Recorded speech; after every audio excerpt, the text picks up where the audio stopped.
Hello students, welcome to Grow Tree Academy. Today we start a new chapter of history.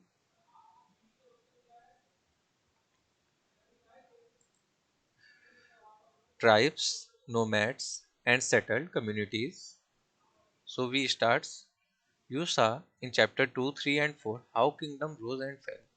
Chapter 2, 3 and 4 की study में हम लोगों ने ये देखा कि कैसे किंगडम जो है वो रोज एंड फेल, कैसे किंगडम डेवलप किए थे और फिर कैसे बाद में वो उनके किंगडम जो है वो डिमोलिश्ड हुआ था, उनका उनका पतन कैसे हुआ था साम्राज्य का.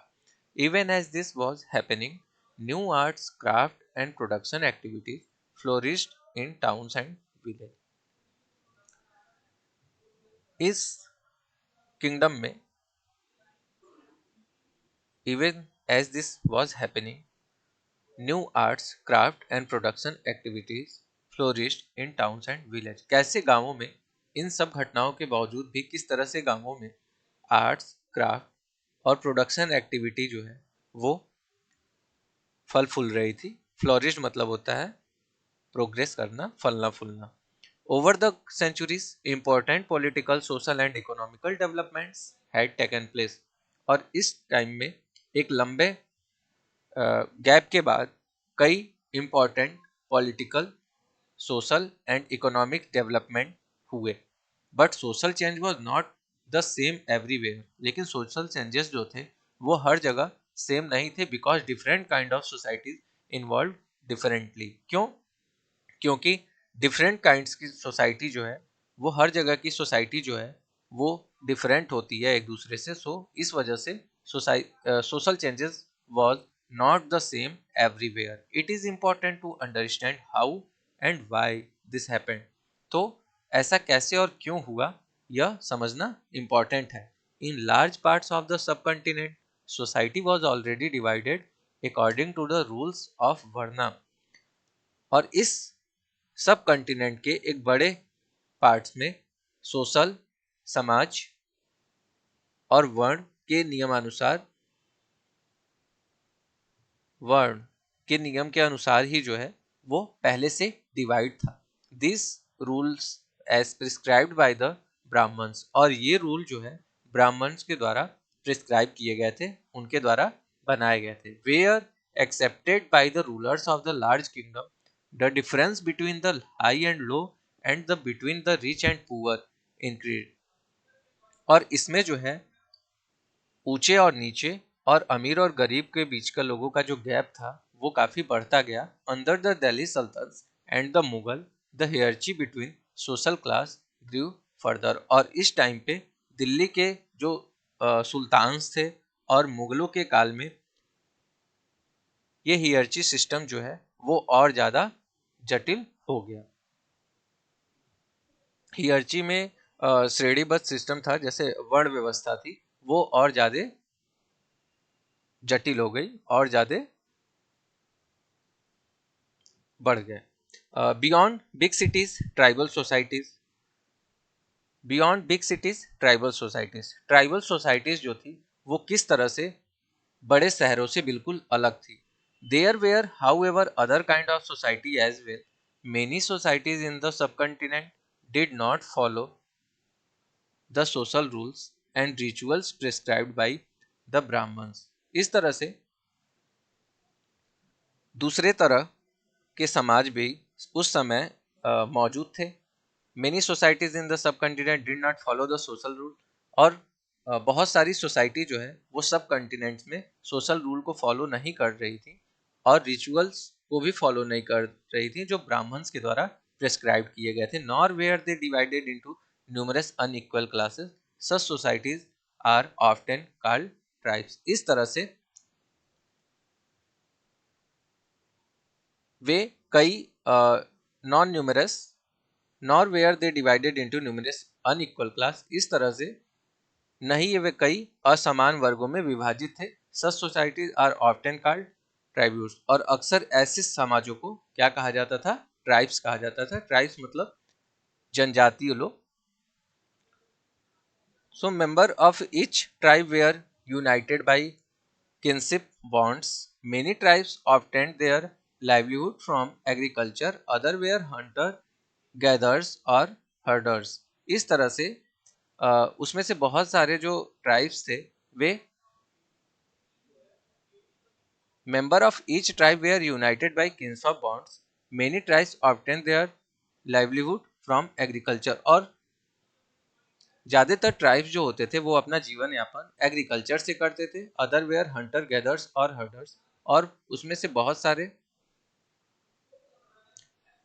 शिकार करते थे। Most often they combined this activities to make full use of the natural resource of the area in which they live. और वे जिस एरिया में रहते थे वहाँ के नेचुरल रिसोर्स का वो पूरा यूज करते थे। Some tribes were nomadic and move from one place to another. और उसमें से कुछ ट्राइब्स नोमैडिक थे जो एक प्लेस से दूसरे जगह मूव करते थे। A tribal group controlled land and pastures jointly and divide this amongst household according to its own rule. और इस तरह से अपने खुद के बनाए गए नियम के बेस पे वो परिवारों के बीच में इनका डिस्ट्रीब्यूशन करते थे, परिवारों के बीच में उनका बंटवारा करते थे। Many large tribes thrived in different parts of the subcontinents। इस सबकंटिनेंट्स में के डिफरेंट पार्ट्स में कई बड़ी जनजातियां, कई बड़े ट्राइब्स ग्रुप जो है वो बड़े आगे डेवलप हुए। Then usually lived in forest, hills, desert and place difficult to reach. Sometimes they clashed with the more powerful caste based societies in various ways. The tribes retained their freedom and preserved their separate culture। तो इस तरह से generally ये forest, जंगल, hills, desert, पहाड़ों और desert रेगिस्तानों and place difficult to reach, जहाँ पहुँचना कठिन होता था वहाँ पे ये रहते थे। Sometimes they clashed with the more powerful caste based society. और कभी कभी कास्ट जाति विभाजन पर जो आधारित जो सोसाइटी थी उनसे उनका अक्सर जो है वो टकराव हो जाता था। इन various veg the tribes retained their freedom and preserve there separate culture. इस वजह से कई मानों में जो ट्राइब्स थे उन लोगों ने अपनी आज़ादी को बरकरार रखा और अपने कल्चर को सेपरेट रखा। But the caste-based and tribal societies also depended on each other for their diverse need। This relationship of conflict and dependence gradually caused both societies to change। But लेकिन the caste-based and tribal society also depend on each other for of their diverse need। तो ऐसे में एक दूसरे पर जरूरत एक दूसरे पे डिपेंडेंसी होने की वजह से caste based and tribe society के लोग जो है वो एक दूसरे पे क्या थे, डिपेंड थे। This relationship of conflict and dependence gradually caused both society to change. तो इस तरह से कॉन्फ्लिक्ट एंड डिपेंडेंसी के इस रिलेशनशिप की वजह से ये सोसाइटी जो है वो धीरे धीरे चेंज भी हुई।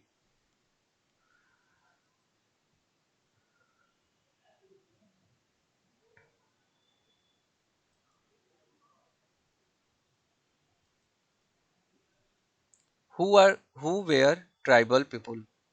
Who were tribal people?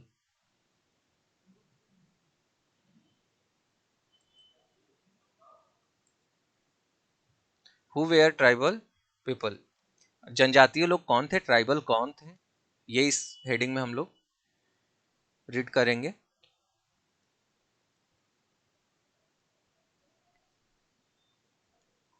Contemporary historians and travelers give very scanty information about tribes। उस समय के जितने भी हिस्टोरियंस और ट्रेवलर थे उन लोगों ने ट्राइब्स के बारे में बहुत ही कम जानकारी दी थी, बहुत कम इंफॉर्मेशन दी थी। A few exception apart, tribal people did not keep retain records but they preserved rich customs and oral tradition.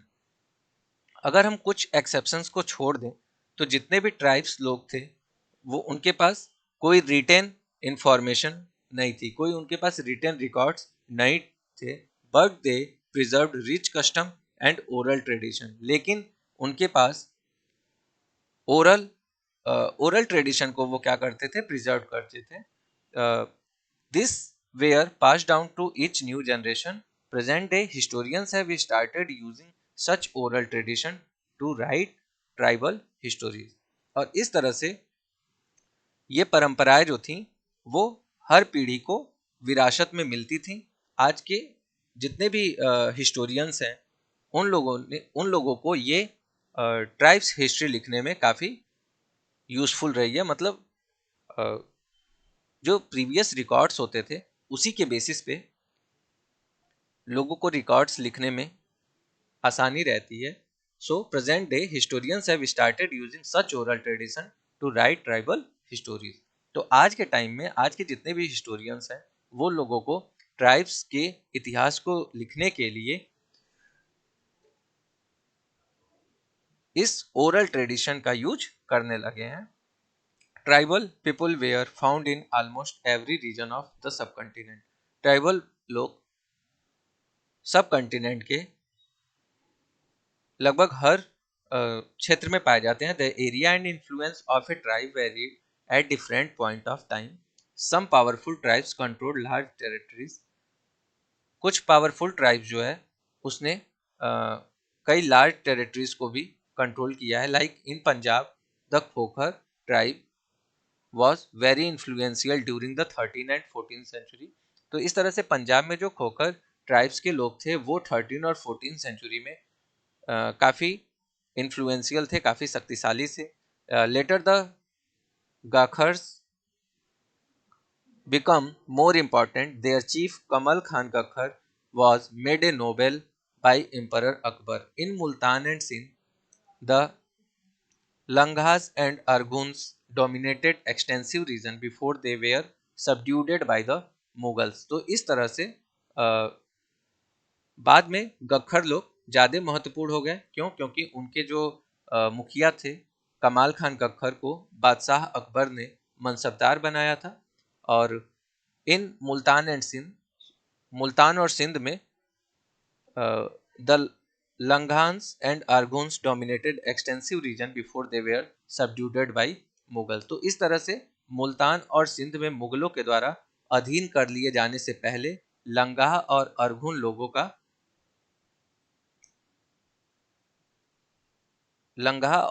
लोगों का प्रभुत्व जो है उस कंटिनेंट पर था। The Balochis were another large and powerful tribes in northeast। They were divided into many smaller clans under different chiefs।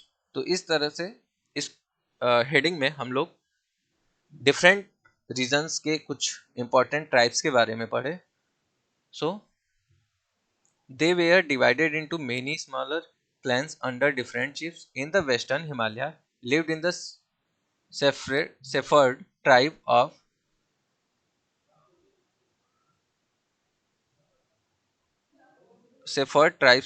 Gadis।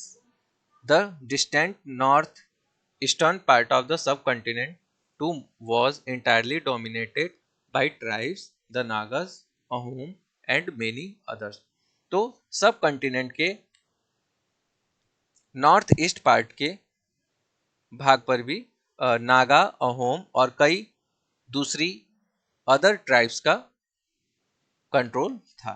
In many areas of present day Bihar and Jharkhand, Chero chiefdoms had emerged by 12th century।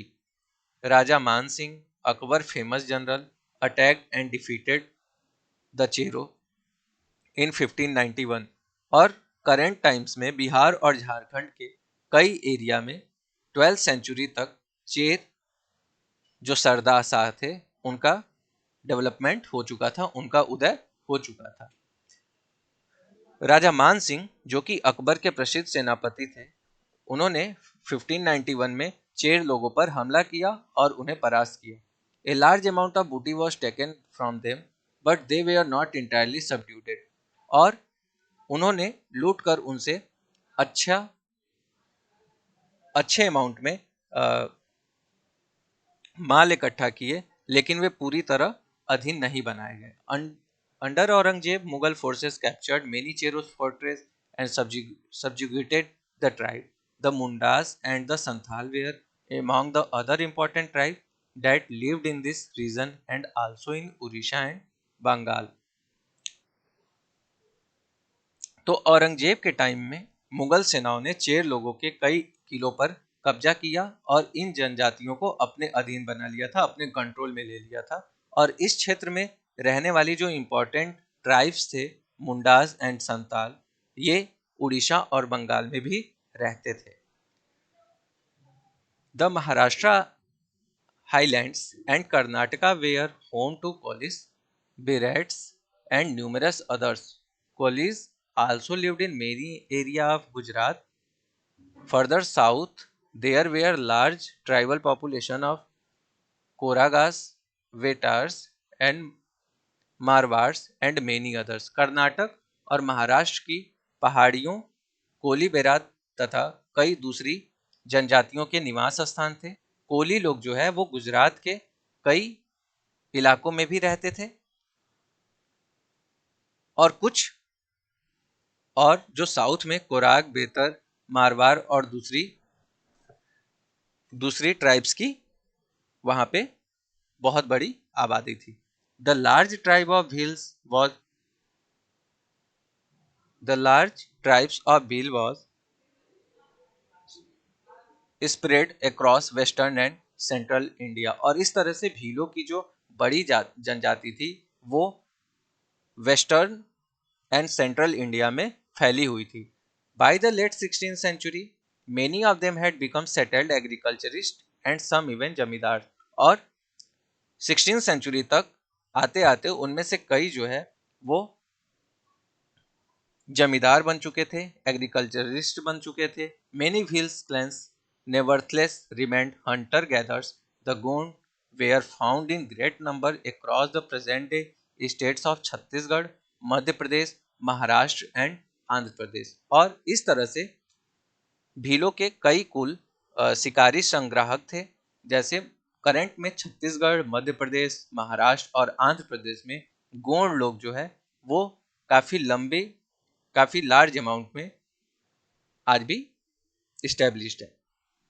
How nomads and Mobil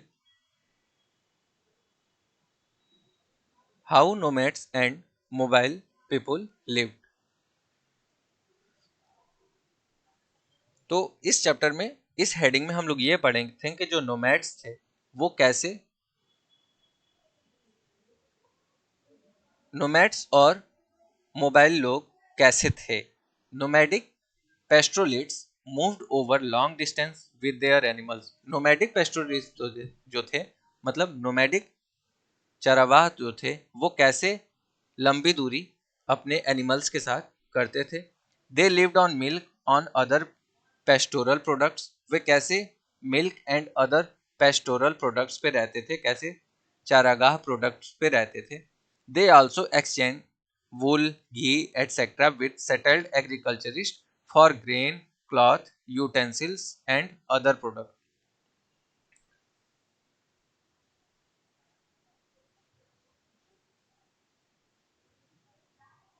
They also exchange wool, ghee, etc. with settled agriculturists for grain, cloth, utensil and other products.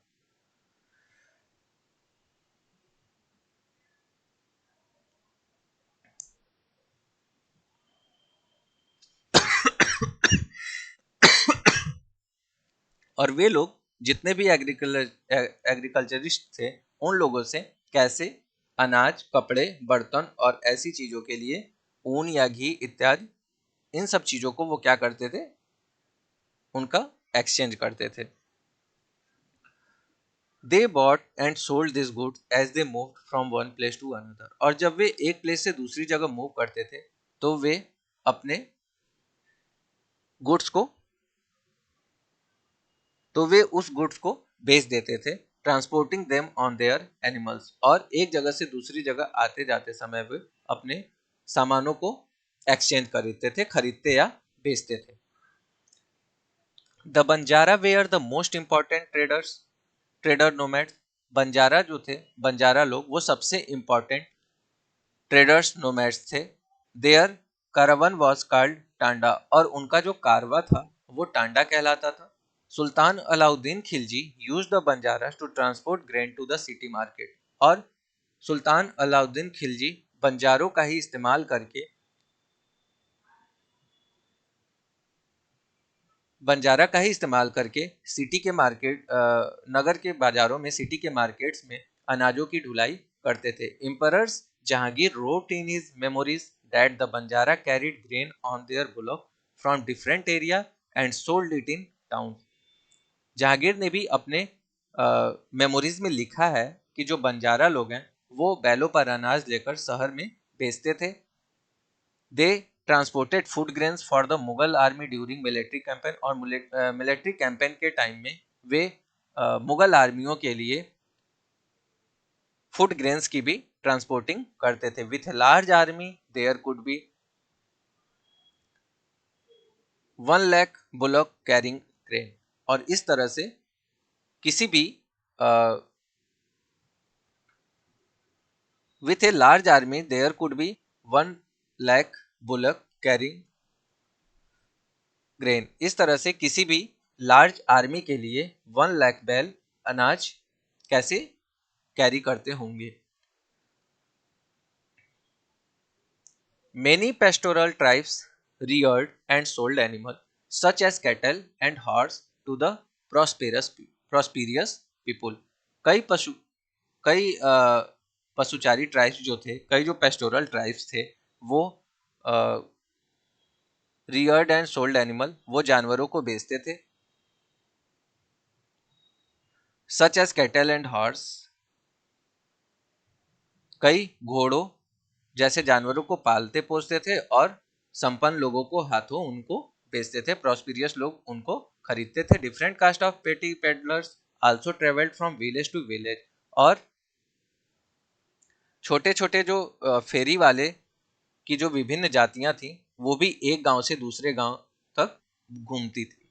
They made and sold wares such as ropes, reeds, straw matting and coarse sack. वे लोग रस्सी, चटाई और मोटे बोरे जैसे जो item होते थे उनको बनाते थे और बेचते थे। Sometimes mendicants acted as wandering merchants, there were caste of entertainers who performed in different towns and villages for their livelihood.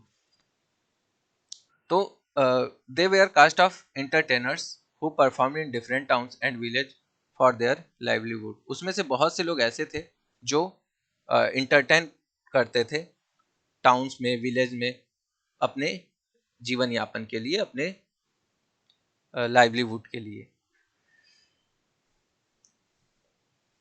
Changing society, new cost and hierarchies. As the economy and the needs of society grew, people with new skill were required. Smaller caste or jatis emerged with warrants. For example, new caste appeared among the Brahmins. On the other hand, many tribes and social group were taken into caste-based society and given in the status of जाति। जैसे जैसे economy और society की जरूरतें बढ़ गई, उसी के अकॉर्डिंग जो नए हुनर वाले लोग थे उनकी आवश्यकता बढ़ गई थी। क्यों? क्योंकि स्किल्स की जरूरत थी, न्यू स्किल्स वालों की आवश्यकता बढ़ गई थी। स्मॉलर कास्ट और जाति इमर्ज विद इन वर्ण। वर्ण सिस्टम के अकॉर्डिंग जो है वो छोटी छोटी जो जातियां थी वो डेवलप करने लगी थी, उभरने लगी थी। For example, new caste appeared amongst the Brahman. On the other hand many tribes and social group were taken into caste based society and give the status of jati. तो इसमें हम लोगों ने प्रीवियस चैप्टर में भी पढ़ा था कि जो ब्राह्मण और क्षत्रिय होते थे वो अपर कास्ट के होते थे, और जो शूद्र होते थे वो लोअर कास्ट के होते थे। Special specialised artisans, smith, carpenters and masons were also recognized as separate jatis by the Brahman. Jatis rather than Varn become the basis for organizing society.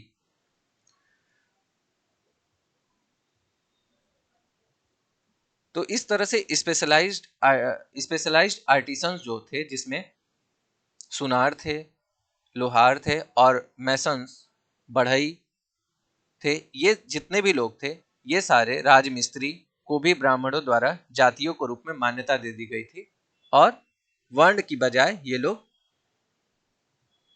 वर्ण की बजाय जो है जाति ही सोसाइटी की सोसाइटी के ऑर्गेनाइजेशन का बेस बना था। डेलिब्रेशन ऑन जाति and among the Chhatri New Rajput clans become powerful by 11th and 12th century। तो ब्राह्मण के बाद हम लोग छत्री के बारे में पढ़ेंगे कि कैसे 11th और 12th सेंचुरी आते आते छत्रियों के बीच में जो है, छत्रियों के राजपूत गोत्र में काफी वो वे कैसे काफी पावरफुल हुए। They belong to different lineages such as Hunas, Chandelas, Chalukya and other. Some of these two had been tribes earlier। इसमें से हूण, चंदेल, चालुक्य और कुछ अदर डायनेस्टी की परंपराओं से आते थे। इनमें से कुछ जो है वो पहले ट्राइब्स में आते थे और बाद में कुल राजपूत मान लिए गए। फिर many of these clans come to be regarded as Rajput। They gradually replaced the older rulers and धीरे धीरे वो पुराने जितने भी रूलर्स थे उनकी जगह लेते गए। Specially in agriculture area here a developed society was emerging and rulers used their wealth to create powerful state। और यहाँ कई तरह के परिवर्तन हो रहे थे, और जो एम्परर थे, जो राजा थे, जो शासक थे, उन लोगों ने पावरफुल एम्पायर के लिए अपनी अपनी वेल्थ का यूज किया। ठीक है। The rise of Rajput clans to the position of ruler set an example for the tribal people to follow. तो शासक के रूप में राजपूत गोत्रों के जो डेवलप होने का जो कारण था, वो उसको जितने भी ट्राइब्स के लोग थे उन लोगों ने उसको फॉलो किया। Gradually with the support of the Brahman many tribes become part of caste system. और धीरे धीरे ब्राह्मण्स के सपोर्ट की वजह से कई ट्राइब्स जो है वो कास्ट सिस्टम का पार्ट बन गई। But only the leading tribal families could join the ruling class. और इस तरह से लेकिन जो है सिर्फ जो इम्पोर्टेंट जो मेन ट्राइबल फैमिली होती थी वही शासक वर्ग में शामिल हो पाई थी, कास्ट सिस्टम में शामिल हो पाई थी। But a large majority joined the lower jatis of caste society। On the other hand, many dominant tribes of Punjab, Sindh and the northwest frontier had adopted Islam quite early। और उसमें पंजाब, सिंध और north west के बहुत से tribes लोगों ने जल्द ही इस्लाम धर्म को अपना लिया था। They continue to reject the caste system. वे कास्ट सिस्टम को रिजेक्ट कर रहे थे। They the unequal social order prescribed by orthodox Hinduism was not widely accepted in this area. और इस तरह से जो सनातनी हिंदू थे वो हिंदू धर्म के द्वारा जो गैर मतलब हम ऐसे कह सकते हैं कि जो सनातनी हिंदू धर्म के द्वारा जो भी गैर बराबरी वाली सोशल कास्ट सिस्टम बनाया गया था, वो इसको जो है इन इलाकों में बड़े पैमाने पर स्वीकार नहीं किया गया।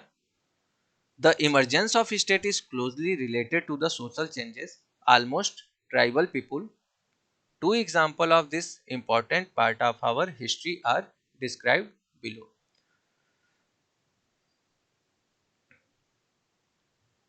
Okay, a closer look। the Gond the Gond The Gond lived in a vast forested region called Gondwana or country inhabited by Gond। Gond लोग जो थे वो गोंडवाना नाम का एक विशाल वन प्रदेश था, वहां पे वो रहते थे। दे practiced shifting cultivation। The large Gond tribe was further divided into many smaller clans। Each clan had its own Raja or Rai। About the time that the power of Delhi Sultan was declining, विशाल Gond tribes जो थे वो छोटे छोटे कुलों में भी बटे हुए थे और हर एक कुल का अपना राजा होता था.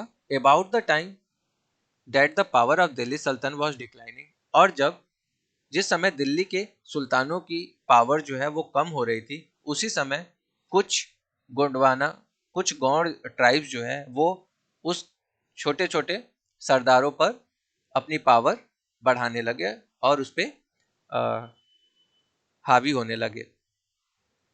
The Akbarnama A history of Akbar mention the Gond kingdom of गढ़कटंग that had 70 village. और अकबर के शासन काल के टाइम में, अकबर के पीरियड में एक अकबरनामा में ये बातें लिखी हुई हैं कि गढ़कटंगा जो है वो गौड़ राज्य में 70,000 विलेज, 70,000 गांव उस किंगडम में थे.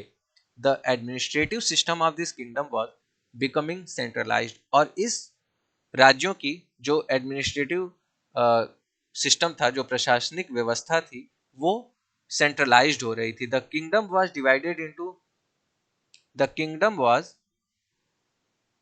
डिवाइडेड इनटू गढ़. जो किंगडम होते थे वो गढ़ में डिवाइड हो रहे थे.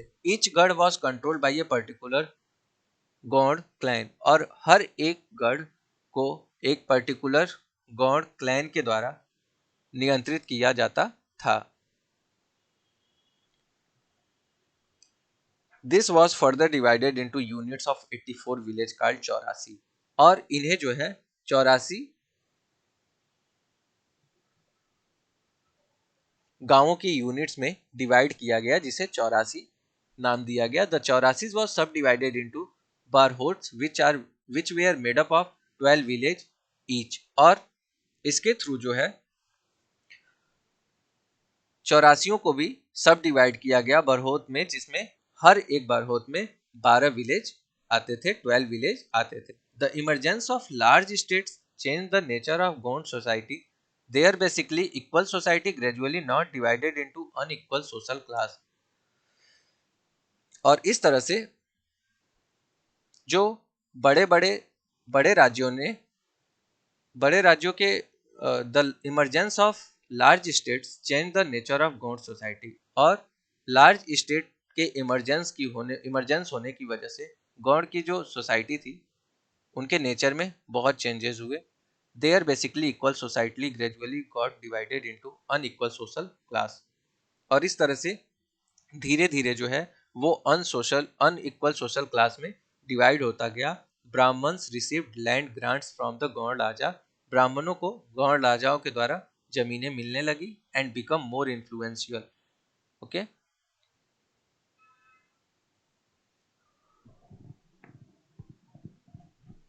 और वो जो है ब्राह्मणों को गौड़ राजाओं के द्वारा जमीनें मिलने लगी और वे बहुत प्रभावशाली हो गए. The Gond chief now wish to be recognised as Rajput, so Aman Das the Gond raja of Garhakatanga assumed the title of Sangram Shah. His son Dalpat married Princess Durgavati, the daughter of Salbahan, the Chandel Rajput Raja of Mahoba. इस तरह से गढ़कटंगा के गौड़ राजा अमन दास ने संग्राम शाह की उपाधि धारण की थी, और उसके पुत्र दलपत ने महोबा के चंदेल राजा शालबाहन की जो डॉटर थी उसका नाम था राजकुमारी दुर्गावती से शादी किया. The Dalpat however died early. Rani Durgavati was very capable and started ruling on behalf of her 5 years old son. Dalpat however died early. Dalpat की डेथ जो है वो बहुत कम एज में हो गई थी. उस समय Rani Durgavati was very capable and started ruling on half of her 5 years old son. उस समय रानी दुर्गावती जो है वो बहुत योग्य थी और उसने अपने 5 साल के पुत्र वीर नारायण के नाम पर शासन की कमान संभाली थी. Under her the kingdom became even more extensive, और उनके समय में राज्य जो है वो काफी उसका विस्तार हुआ. In 1565, the Mughal forces under Asaf Khan attacked Garhkatang. A strong resistance was put up by Rani Durgavati और रानी दुर्गावती ने आसिफ 1565 में आसिफ खान के नेतृत्व में मुगल सेनाओं ने गढ़कटंगा पर जो है अटैक किया था और रानी दुर्गावती ने भी इसका जमकर सामना किया था. She was defeated and preferred to die rather than surrender. Okay, और उनकी हार हुई थी और उसने जो है वो समर्पण किया.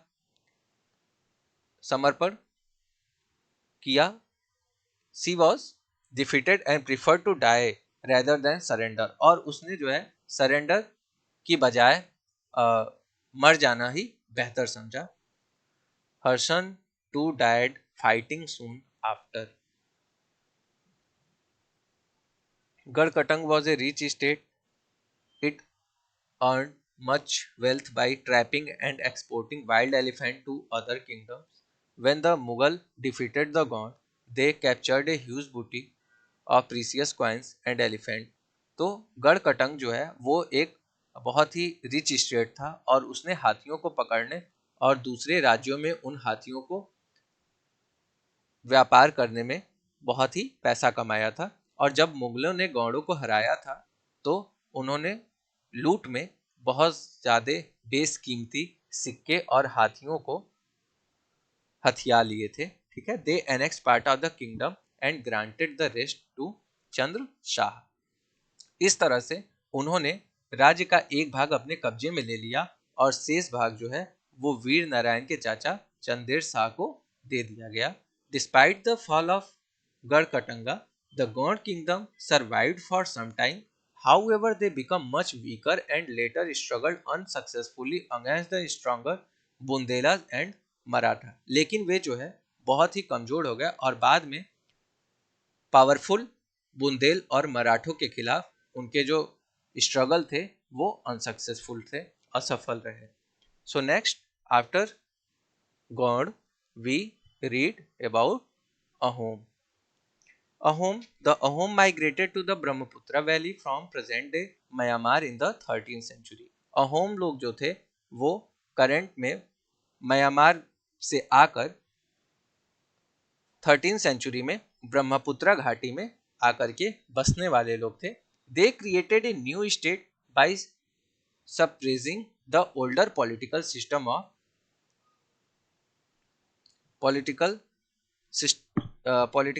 of Bhuiyan. Bhuiyan means landlord, जो जमीनों के मालिक होते थे वो भुइयां, सिस्टम ऑफ भुइयां. ये लोग जो है वो पुरानी राजनीतिक व्यवस्था का दमन,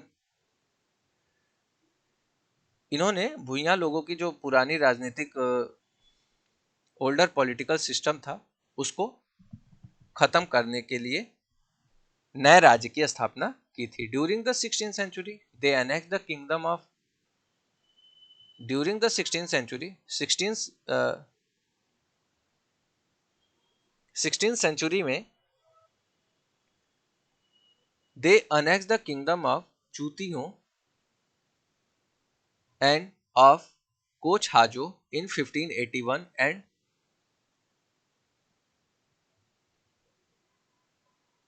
and subjugated many other tribes. The Ahom built a large state and for this they used firearms as early as the 1530.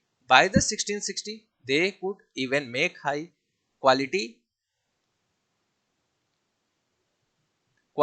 gunpowder and cannons. तो इस तरह से गढ़कटंगा के बाद हम लोग अहोम के बारे में देख रहे हैं कि जो अहोम में 16th सेंचुरी में उन्होंने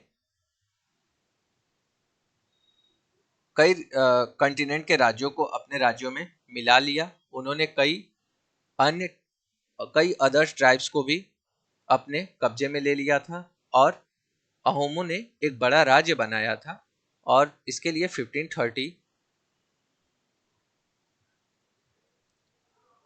1530 के टाइम्स में इतने सालों पहले भी उन्होंने आग्नेय अस्त्रों का निर्माण किया था, फायर आर्म्स का निर्माण किया था.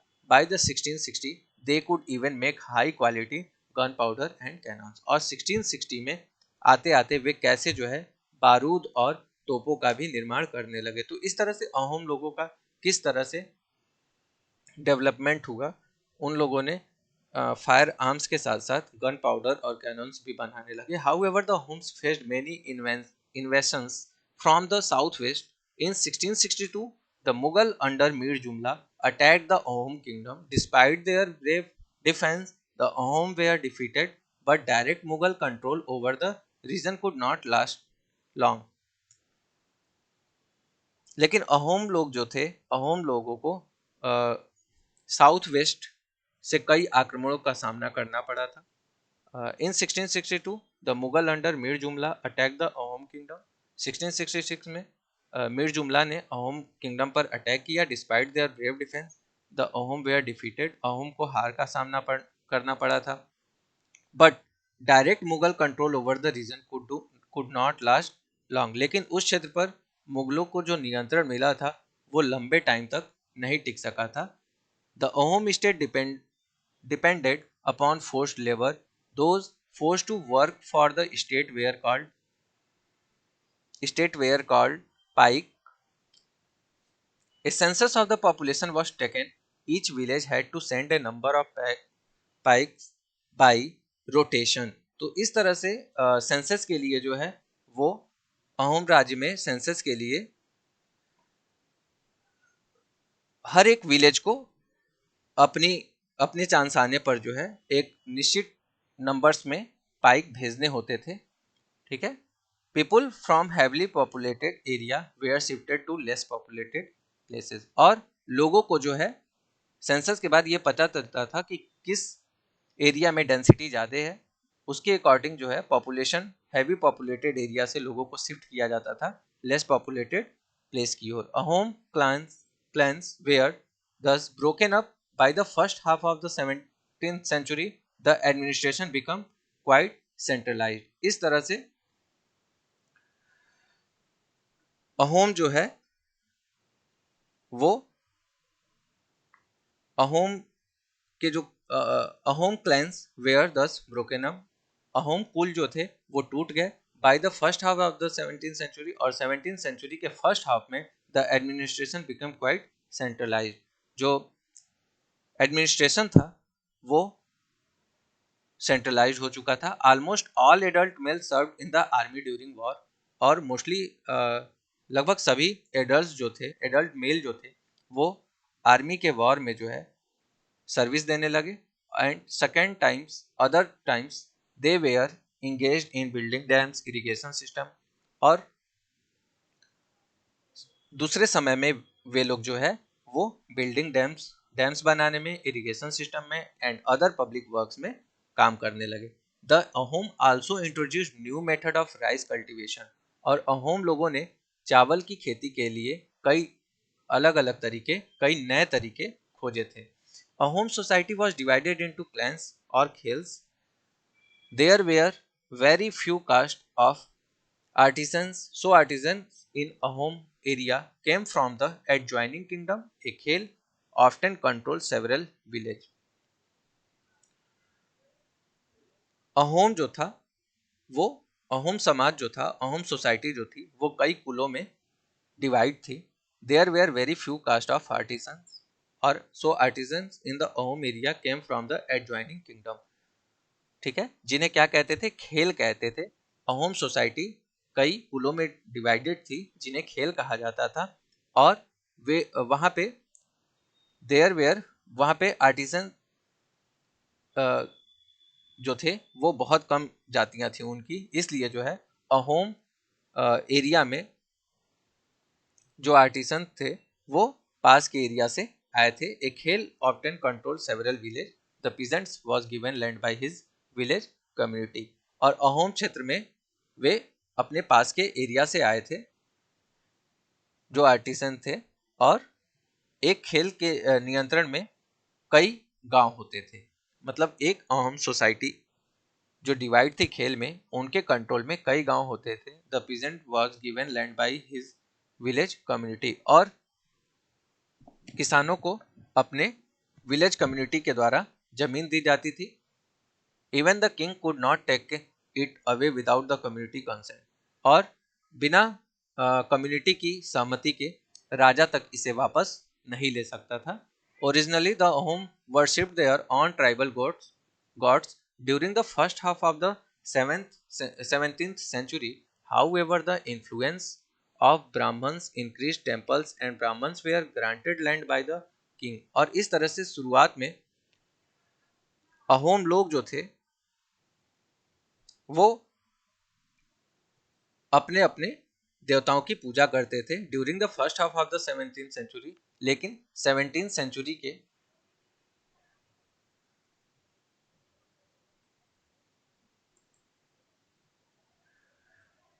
लेकिन 17th सेंचुरी के during the first half of the 17th century however the influence of Brahman increase. ब्राह्मणों का का वर्चस्व जो था, प्रभाव जो था, वो बढ़ गया था। मंदिरों और ब्राह्मणों को राजाओं के द्वारा जमीनें जो हैं वो मिलने लगी थी। In the reign of Shiv Singh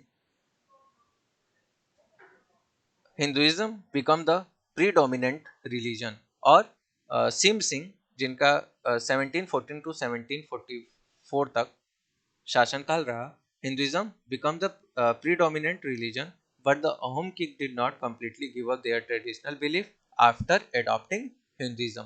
तो अहोम राजाओं ने हिंदू धर्म को अपनाने के बाद भी अपने जो उनके जो पारंपरिक, उनके जो ट्रेडिशनल आस्थाएं थी, उनको पूरी तरह से नहीं छोड़ा था। Ahom society was very sophisticated, poet and scholars were given land grants. Ahom society जो थी वो बहुत ही सोफिस्टिकेटेड थी। Poet and scholars were given land grants. Poet और स्कॉलर्स जो थे, कवि और विद्वानों को अनुदान में जो है ग्रांट्स में जमीनें दी जाती थी। थिएटर्स वॉज इनकरेज, ठीक है, मतलब जितने भी नाटक टाइप के इवेंट्स होते थे उनको जो है प्रोत्साहन दिया जाता था, उनको इनकरेज किया जाता था। Important work of Sanskrit were translated into the local language. और संस्कृत की जो इम्पोर्टेंट लैंग्वेज थी, important work of Sanskrit, Sanskrit के जो इम्पोर्टेंट वर्क्स थे उनको जो है वहाँ के लोकल लैंग्वेज में ट्रांसलेट किया गया। Historical work known as buranjis were also written first in the Ahom language and then in असमी।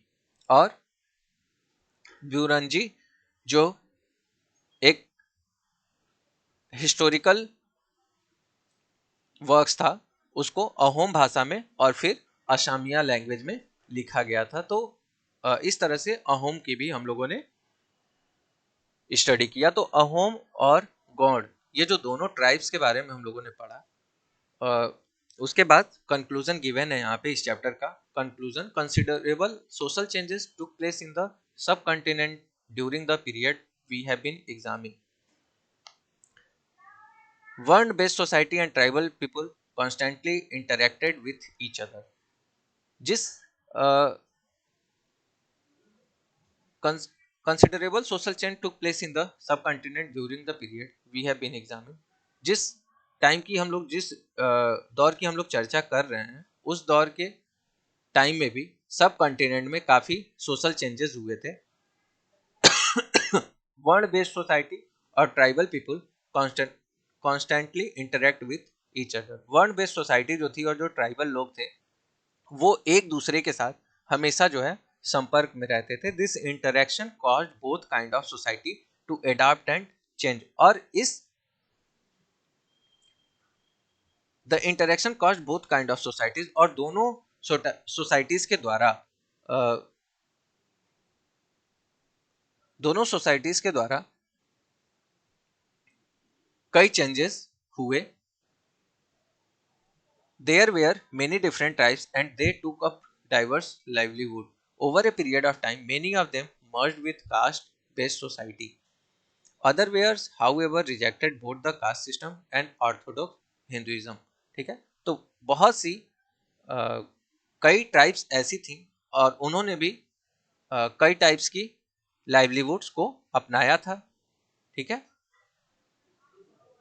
लेकिन कुछ ऐसी भी ट्राइब्स थे जिन्होंने कास्ट सिस्टम और